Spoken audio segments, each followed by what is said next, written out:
Et bonjour YouTube, aujourd'hui une vidéo un peu spéciale. Comme vous le savez peut-être, j'étais très occupé ce dernier mois parce que nous nous sommes entraînés pour un événement très particulier, la ZLAN. Donc la ZLAN 2022, nous allons y participer. Comme vous pouvez le voir ici, dans la team Ghidra, j'ai été sélectionné avec Aspig et Anne, que vous connaissez certainement dans la communauté Genshin Impact. Donc nous serons une équipe de 3, vous pouvez voir qu'il y a plein d'autres équipes de 3. La ZLAN c'est quoi? C'est une compétition en LAN, ça veut dire en présentiel. On va du coup se déplacer, on va aller à Lyon à partir de demain justement. Et les jours de la compétition seront le 8, 9 et 10 avril, à savoir ce week-end. Donc à partir de vendredi soir, vous pourrez, si vous le souhaitez, suivre cette aventure avec nous. Ce sera en direct sur ma chaîne Twitch vendredi soir. Je ne sais pas exactement à quelle heure le live va commencer, mais l'événement commence à 19 h. Pour les phases de poule, comme vous pouvez le voir, il y a 228 joueurs inscrits. Et déjà, rien que dans la première phase de poule, il y a 65% des joueurs qui vont sortir. Il y a plus de 10 jeux sur lesquels il fallait s'entraîner. Mais avant, je vais vous présenter un peu qu'est-ce que c'est qu'une ZLAN. Cette année sera la 4e édition de la ZLAN. Donc comme vous pouvez le voir, ça va être présenté par Zerator. Il y aura plein de grands noms du streaming français. On peut retrouver Ponce, Gotaga. Il y aura également en caster des très grands noms comme Antoine Daniel, Damdam, Mister MV, etc. Donc comme dit, ça va être en présentiel. Il y aura des interviews, il y aura des caméras, il y aura même du public cette année, vu que les restrictions liées au Covid ont été levées pour le moment. Donc ça va ressembler à ça, ça va être une grande salle. Je sais pas, ça va évidemment pas être exactement la même parce qu'on sera pas dans la même salle, mais il y aura du coup un desk des commentateurs en plein milieu. Là on peut voir les équipes avec leurs noms sur les tables, les préparations, le stress qui monte, tout ça. Vous pouvez pas savoir à quel point je suis excité d'y aller. Ça va être trop bien. Regardez-moi ça, regardez-moi le nombre de participants, le nombre de places, le nombre de PC, ça va être assez incroyable. Je sais même pas combien il y avait de participants l'année dernière, mais du coup, par team de 3, on viendra tous avec notre matos, nos ordinateurs, et on pourra du coup live pendant l'événement. Du coup, vous pourrez voir notre point de vue, notre point of view pendant la compétition. Et en même temps, je vous conseille d'ouvrir le live de Zerator. Vous pouvez ouvrir 2 lives en même temps sur Twitch. Vous pouvez ouvrir le live de Zerator pour avoir la version commentée et voir où en sont les autres équipes pendant que nous, on se bat et on est méga concentrés. Ah mon dieu, à chaque fois que je regarde ça, je suis en mode grosse préparation. Ça va être trop bien, ça va être trop bien, ça va gueuler, ça va gueuler. Bon, ce sera pas les mêmes jeux que l'année dernière, mais vous voyez un peu l'ambiance, l'attention, le présentiel. Il y aura évidemment plusieurs jours de compétition. Donc quel est notre objectif pour cette toute première compétition e-sport si on veut? Ça va être évidemment de passer les phases de poule. Il y a 10 jeux et il n'y en avait aucun sur lesquels on avait un avantage, un entraînement, etc. Donc on a dû tout apprendre de zéro sur tous les jeux. Et en espace de 1 mois, tout en faisant le travail à côté, etc. C'était vraiment compliqué, mais on a donné vraiment tout ce qu'on pouvait. Et du coup, les 5 jeux qui seront les plus importants pour la phase de poule, ce sera Motus, Fall Guys, Apex Legends, Elden Ring et Riders Republic. Donc 5 jeux sur lesquels on a vraiment mis un maximum d'énergie. Et comme vous pouvez le voir, du coup, le jour 1, vendredi soir, à partir de 19 h, il y aura 4 groupes de 19 équipes. Et sur les 19 équipes de chaque groupe, il n'y en a que 6 qui se qualifient. C'est-à-dire que dans chaque match, dans chaque jeu, il faudrait être dans le top 6 dans les équipes en moyenne, en gros, sur tous les jeux. Et ça va être vraiment très tendu. Il ne faut pas oublier que tous les candidats se sont donnés à fond en entraînement, en off, en live. Il y en a qui ont de l'expérience, qui ont déjà fait 3-4 ZLAN avant. Donc vraiment, notre objectif principal sera de pouvoir rester dans les 6 équipes le vendredi soir. Et si c'est fait, vous nous retrouverez du coup samedi après-midi pour la phase de poule numéro 2, dans laquelle il risque d'y avoir pas mal de surprises. Donc comme dit dans les jeux, il y aura Fall Guys. Pour ceux qui ne connaissent pas, c'est un jeu qui était très populaire il n'y a pas trop longtemps. Et du coup, il y a beaucoup de monde qui le connaissent. C'est un Battle Royale. Encore une fois, c'est des cartes où il peut y avoir jusqu'à 60 joueurs. Donc toute une poule peut être dans la même carte. Avec 19 équipes de 3, ça fait 57 participants. Et tous les 57 pourront être sur la même carte.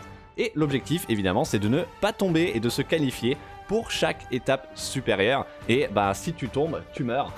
Et ça va être lié au classement de ton équipe. Chaque fois que tu te qualifies, tu gagnes un point et on est du coup à 3, donc ça va être assez compétitif. C'est un jeu qui a l'air simple, mais en vrai, quand vous vous entraînez dessus, vous pouvez voir qu'il y a beaucoup de subtilité. Ensuite, je vais vous parler de Apex Legends. Apex Legends qui est un jeu très connu aussi, hein, et un jeu super tryhard. Déjà, j'ai jamais fait de FPS. Jamais. J'ai jamais vraiment fait de FPS, donc apprendre à viser avec la souris, etc. c'est vraiment compliqué.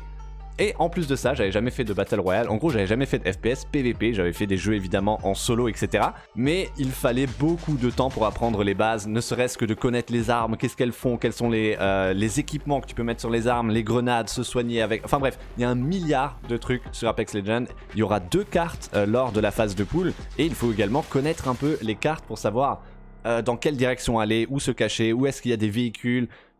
plein de choses, même quelle classe utiliser, quelle classe fait quoi. Enfin bref, c'est un jeu sur lequel il faut des années d'expérience pour pouvoir prétendre à être parmi les meilleurs. Et nous, on n'avait que 1 mois pour commencer vraiment de zéro, tel un gros noob. Donc ouais, c'est sûr que les duels, on va peut-être pas les gagner, mais on peut commencer à se déplacer assez correctement et à faire du loot rapidement.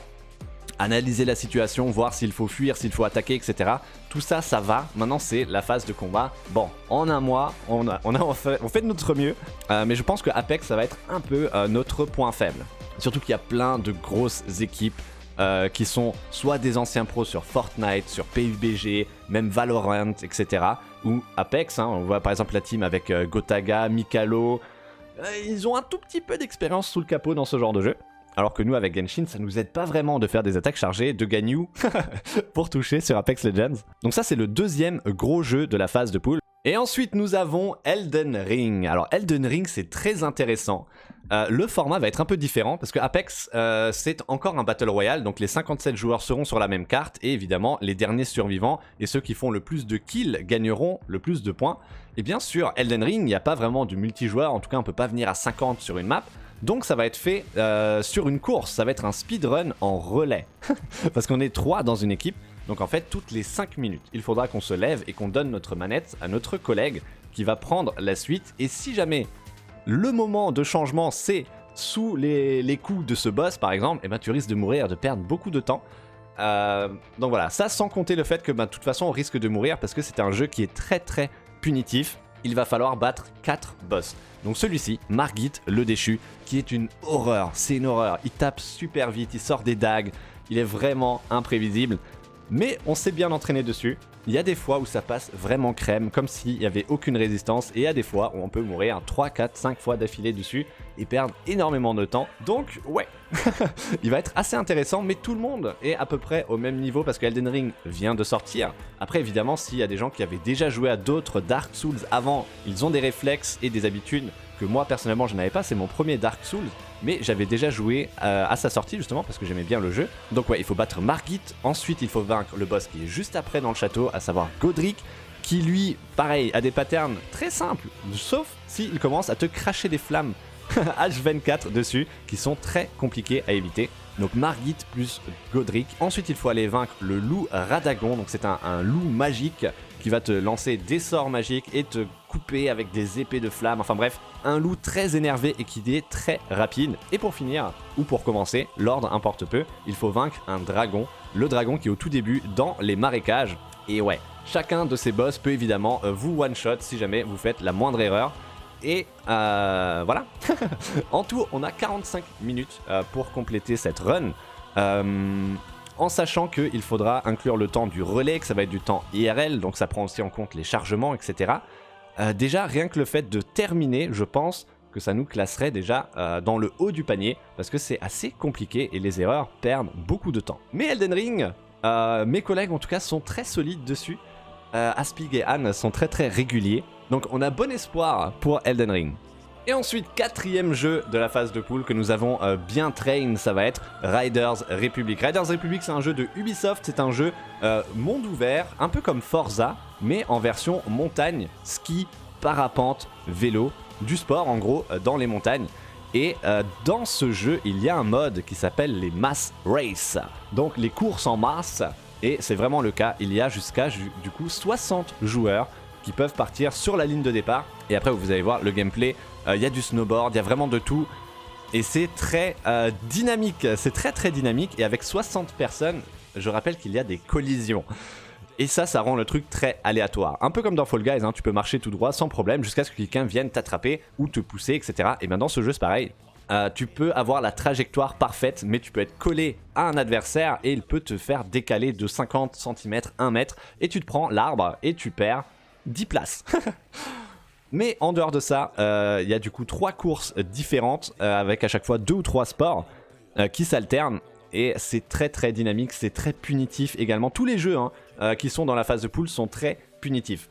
Genre tu fais une erreur, tu meurs et du coup tu dégringoles au classement vraiment très rapidement. Et ouais, j'aime beaucoup ce jeu, honnêtement, j'aime beaucoup.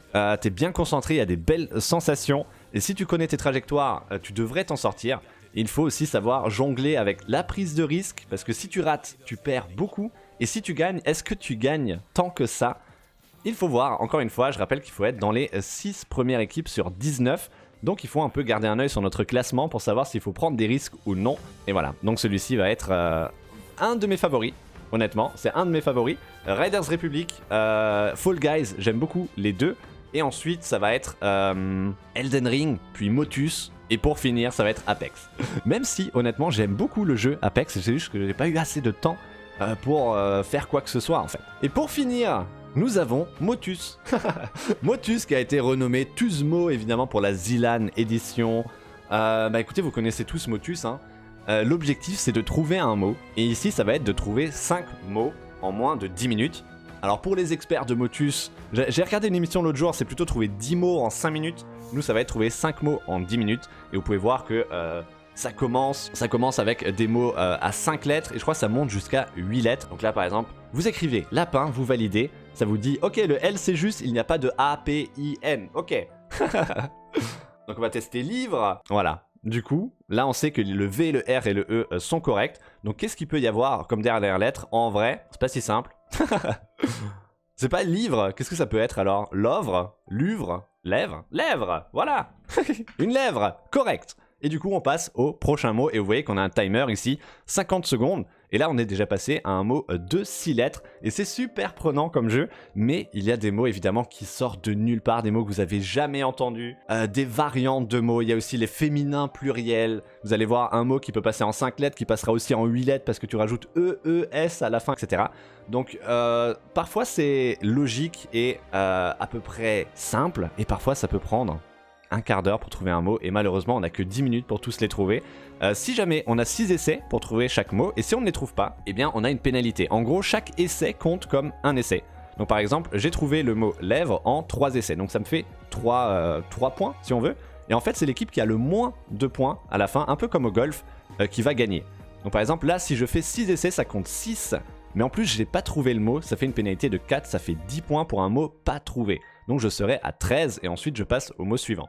Et si jamais il y a des égalités parce qu'on a trouvé en même nombre d'essais, le temps sera pris en compte à quelle vitesse on les a trouvés. Donc voilà, et là ça va être du chacun pour soi. Je pense qu'on aura tous les mêmes mots à trouver, il y aura droit à aucune communication en équipe, donc chacun aura son ordinateur, son écran et devra trouver ses mots à lui. Et ensuite il y aura un cumul des points de l'équipe. Donc par exemple, si moi je fais un total de 35 points, et que Aspic fait un total de 30, Anne il va faire 20 parce qu'il a incroyablement tout trouvé, et ben on aura un total de points de quelque chose comme 70, et ce sera ce total qui sera pris en compte par rapport aux autres équipes. Ouais, en fait ça, pareil, sur Motus, on peut avoir des mots qui nous semblent logiques et qu'on trouve assez facilement, ou alors on peut avoir des mots sur lesquels on n'aura jamais pensé. Donc ça va aussi être du kit ou double un peu, mais j'aime beaucoup, et beaucoup d'espoir pour celui-ci. Donc ouais, pour résumer, ça c'est les 5 jeux sur lesquels on s'est vraiment entraîné. Ensuite il y a également Worms, Age of Empires 4, Pro Soccer Online et Rocket League. Ceux-là sont pas dans la première phase de poule, donc vous les verrez pas vendredi soir, mais vous les verrez à partir de samedi. Et bah vu que notre objectif déjà c'est, avec le peu de temps qu'on avait, de passer le vendredi soir, on y a touché un peu, mais voilà, c'est tous des jeux sur lesquels il faut énormément d'investissement. Genre Rocket League, si t'as jamais joué, avoir l'espoir de vaincre des gens qui jouent depuis 1 an, c'est quasiment nul, et il faudrait mettre le mois entier en entraînement dedans. La même pour Age of Empires par exemple, Pro Soccer Online qui est super dur. Donc voilà, ça c'est les jeux. Je rappelle également qu'il y a un cash prize. Les vainqueurs vont gagner 45 000 € et ensuite les 3e, 2, 3 et 4e je crois, vont gagner quelque chose comme 1000 €. En présentateur, nous avons Dame Dame Live qui sera présente pour Hot Wheels. Ah oui, il y a Hot Wheels aussi, voilà. Hot Wheels Unleashed. Elle sera présente pour Riders Republic, donc ça, elle sera présente vendredi soir. Ça, c'est toutes les équipes, ça c'est équipe streamer. Donc il y a des streamers qui participent, donc vous pourrez voir notre point de vue sur nos lives en direct en même temps que celui de Zerator. Et il y a également des équipes non streamers, il y en a beaucoup aussi. Nous aurons la présence de AlphaCast. AlphaCast qui va caster justement Elden Ring, Apex Legends et Age of Empires 4. Donc il sera clairement présent vendredi soir sur Apex et Elden Ring pour le speedrun. Ça va être super marrant. J'espère qu'il viendra déguisé comme ça. Et nous aurons Antoine Daniel, rien que ça, juste Antoine Daniel qui va venir commenter Zutom, donc vendredi soir, et Fall Guys, ainsi que Worms. Et pour finir, il y aura Mister MV qui sera là sur Pro Soccer Online et Rocket League et l'épreuve mystère. Donc malheureusement, je pense pas qu'il va commenter nos parties. Un peu triste. Mais en vrai, ça va être trop bien, ça va être trop bien. Donc voilà, pour résumer, c'est ce qu'on a fait depuis le dernier mois. On était un tout petit peu moins présent sur Genshin Impact, je vous l'accorde. Mais il y avait tellement de choses à faire, à préparer, les inscriptions, rester au courant des règles, etc. qui arrêtaient pas de changer, s'adapter sur les jeux, les speedruns, apprendre les nouveautés. Et vous nous avez peut-être vu en live sur Twitch à faire des entraînements sur Apex contre Gotaga Mikelo pour se faire rouler dessus. Donc c'était vraiment intense. Pourquoi je fais cette vidéo aujourd'hui? Parce que je pars demain. Donc c'est aussi pour vous prévenir qu'il n'y aura pas de vidéo cette semaine, ni de live sur Twitch, à part évidemment vendredi soir quand on sera dans cette salle que vous voyez, dans une salle similaire en tout cas, avec du coup Aspig et Anne. On sera tous les trois comme ça alignés, en mode PGM et en mode méga concentré. Ça va être vraiment trop bien, ça va être trop bien. Donc demain mercredi, on commencera à se diriger vers Lyon, où aura lieu la compétition. Et du coup on y restera jeudi pour les préparatifs, vendredi pour le début de la compétition. Et ensuite, soit on continue et on jouera samedi après-midi, soit dans tous les cas on restera sur place samedi et dimanche dans le public, participer à la hype, juste être présent, voir plein d'autres streamers dans le même domaine, etc. Et ça va être juste génial. Donc moi je vous invite à participer à l'aventure avec nous. C'est la première fois que je participe à un événement IRL lié à l'environnement du streaming, donc c'est vraiment très excitant pour moi. Donc si jamais vous avez envie de partager ce moment avec moi, venez vendredi soir sur le live. Je vous mets les liens de mon live et du live de Zerator. Moi je vous conseille d'ouvrir les deux en même temps, je pense que ce sera vraiment la meilleure expérience pour vous, de voir le global puis de voir mon point de vue en même temps. Et puis voilà, du coup je serai de retour la semaine prochaine, à partir de, je crois, lundi soir je rentre. Et donc voilà, on sera certainement de retour à partir de mercredi sur nos horaires habituels. Et en attendant, merci beaucoup d'avoir regardé. J'espère que vous êtes un peu hypés parce que moi j'en peux plus là, je suis stressé et ça va être trop bien. Donc merci beaucoup, passez une bonne journée et une bonne semaine. Et on se retrouve vendredi soir j'espère. C'est parti, merci beaucoup, à plus tard.